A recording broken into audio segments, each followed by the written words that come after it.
আজ থেকে আনুষ্ঠানিকভাবে শুরু হয়েছে রাজনৈতিক দলগুলোর নির্বাচনী প্রচারণা। আর নির্বাচনী প্রচারণার আড়ালে ভোটারদের ব্যক্তিগত তথ্য ও জাতীয় পরিচয়পত্র সংগ্রহের ঘটনায় কঠোর অবস্থানের কথা জানিয়েছে বাংলাদেশ নির্বাচন কমিশন।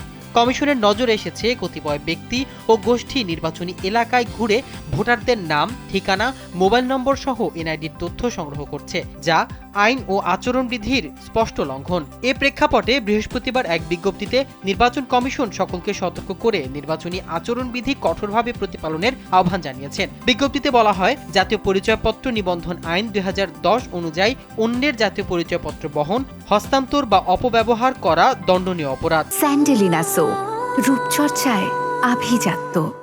কোনো ব্যক্তি বা সংগঠন এ ধরনের কার্যক্রমে জড়িত হলে তাদের বিরুদ্ধে আইনানুগ ব্যবস্থা গ্রহণ করা হবে।